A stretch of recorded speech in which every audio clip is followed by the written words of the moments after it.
Eugene, we've never been here before with the threat that Donald Trump poses to this democracy. And that's the central argument that we're hearing from President Biden. That's the closing argument the White House is offering here as we head now into the final 2 months of the midterm elections. You were with him on the road yesterday to key battleground states, Pennsylvania, Wisconsin, not just for, say, the Senate this time around, but for a potential presidential campaign in 2024. Give us a sense of President Biden. We know his message, but how did he deliver it? How was it received? And talk to us about the calculation that the other Democrats had about standing with him or not. Yeah, I mean, this is the centerpiece of the Biden campaign for everyone else to run in the midterms, right? That democracy is under attack and that Democrats have been delivering. And I will say in Wisconsin, it was a huge crowd, really big crowd of folks, and they were raucous and they were excited to see him. And Biden kind of had a little bit of his swagger back, right? He's had a good couple of months. His approval ratings have started to get better and better as we've seen things change in the Senate and House landscape. And so he felt really good. And that was very clear as we saw him bounce on and off Air Force One, get on Marine One, et cetera. And in the crowd, when he started talking about Donald Trump, when he started talking about MAGA Republicans, the crowd was kind of doing a call and response to him, which I thought was really interesting. You had people saying, get him, get them. And I went to one of them and asked him, what did he mean?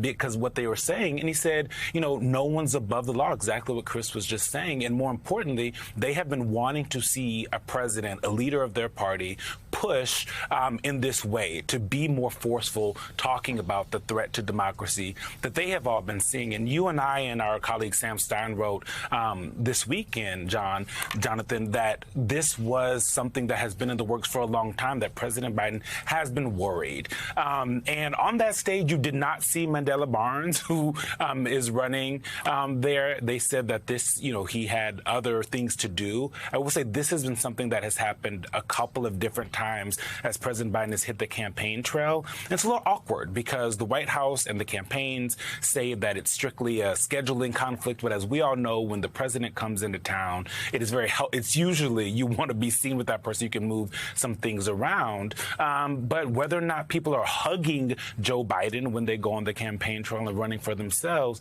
he is still presenting this message that seems to be resonating in both Wisconsin and Pennsylvania.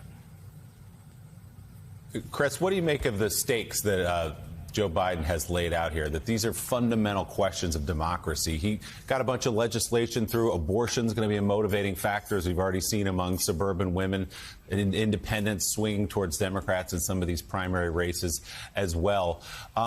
But his argument is bigger than that. It's that we have to win these races to save the country effectively. I mean, it sounds like it's a pretty lofty argument, but in many ways it's true, isn't it? Well, it's not too lofty because I'll again say this. It's not in the Constitution that the candidate who runs for president and loses shouldn't say so. But they've always said so, Republican and Democrat. I mean, Mitt Romney, everybody. I mean, Hubert Humphrey, everybody. Adlai Stevenson, John McCain. When you lose a presidential election, you tell the people right up front the other person won. And that's how they see truth. And unfortunately, with Trump and his cult following, a lot of people out there believe anything he says. When he said that Barack Obama was from Kenya or wherever, Indonesia, he was born there, a lot of them bought that. But this time they're buying it wholesale. Now, what I think is going on is Kevin McCarthy has given his people the prayer book. And it's the same prayer book in both parties. It's how the districts are leaning. And so they're not going to talk about anything but crime in Bucks County. They're going to talk about crime in the city. They're in Philadelphia, 500 murders, 560 murders last year, and more this year. They're going to play that. They're not going to talk about abortion rights, which is going to hurt them in the suburbs. All the collar counties of Philadelphia around the city are probably pro-choice. You can make that rule of thumb.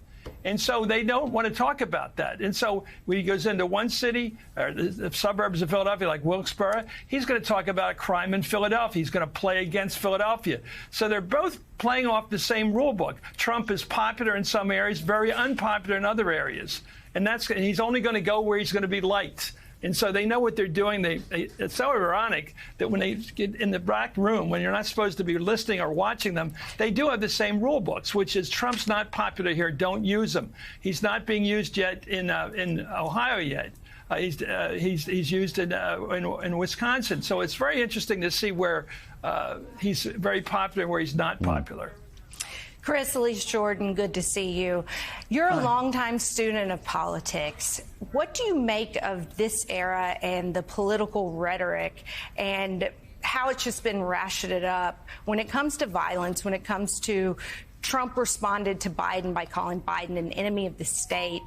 What do you think about the tenor? Is it just politics as usual and there's always going to be a tinge of violence, or do you think there has been a marked shift over the last few years? Well, when I watched Trump this weekend and I watched him talking about violent protesters or just noisy protesters, he was saying, beat them up. That's what we used to do, beat them up. That's how we handle these people. I mean, he's talking about it right there in front of us. He's talking in violent language. That's how he is. He loves this stuff. The more violent, the better. The demonstration against the Capitol, he watched it for 2 hours and enjoyed it. We saw what he did. I don't know how he controls people's minds. That's the part that amazes me. He didn't tell Rudy Giuliani to show up drunk at the White House and tell him he won, but he did. Rudy Giuliani, America's mayor, showed up drunk at the White House and told him you won the election. And he said, great, come on in. I want to hear more about it. I mean, how do they get people like Mark Meadows to behave like that? How does Kevin McCarthy become so quickly won over by this guy's brain? I mean, it is astounding to watch this man manipulate his party. And there are a lot of MAGA Republicans out there, so many that the people in power are afraid to challenge them, to go against them. But violence seems to come with Trump. There's no doubt about it. Is it that simple, Chris, though, that we were talking about Marco Rubio a minute ago, that they so fear not just Donald Trump, but his base of support, that Marco Rubio, who, by the way, is the ranking member on the Senate Intel Committee, is waving off, taking classified documents from the White House and stashing them at Mar-a-Lago for a year and a half as though that's just a storage issue. Why are they doing this? Is it just straight up political let me give you some fear? names. Dr. Oz is the Republican nominee for senator in Pennsylvania, not McCormick. McCormick would be a challenge. I think he would be a challenge. We can all agree to Fetterman. He's more like Toomey, Pat Toomey. He seems like a moderate Republican in a sense on fiscal issues and things, the traditional Republican issues. He seems like one of those people. Dr. Oz is from New Jersey. You know, he's so far off he's just not even in the right place. J.D. Vance, who wrote a book against Trump, and now he decided he was for Trump because it was to his advantage. Trump picked him. Wherever he goes, he's picking candidates and unpicking other ones. They're afraid of being unpicked. I mean, that's what it is. Rubio, you know, what is it? You know, little Marco. He's probably afraid of being nabbed with that one again, made fun of with a nickname, which he was so effectively in 2016. They're afraid of this guy. Yeah, no question about it. And it continues now. Eugene, so with all that in mind, we just saw that based on that speech in Philadelphia from President Biden on Thursday, he took some criticism from Trump supporters and from some media, but leaning into that argument, as you saw directly on the campaign trail, are we going to see a lot more of President Biden as we head toward Election Day?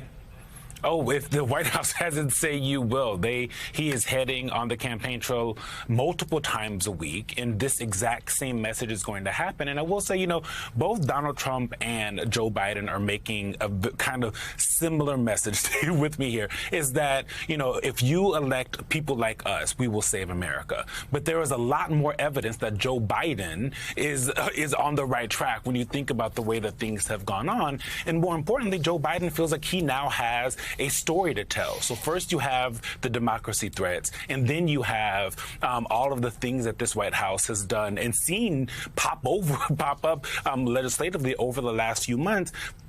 Democrats have passed all types of things that will satiate their base of support, get people excited, things like student loans. And these are the student loan relief, and these are things people are going to see very soon, right? It's not something that's going to happen in a few years. It's not an infrastructure project that they're going to have to watch for a while. And Republicans have some issues with their own Senate candidates. And so you have Joe Biden knowing that as he's getting more popular, he might be more helpful than they thought he was going to be before. And now he has an easily digestible story to tell. We are going to defend democracy. Donald Trump and MAGA Republicans are not. And also, the underlying is that other Republicans are also at times being complicit in this, especially folks that are in Washington, D.C.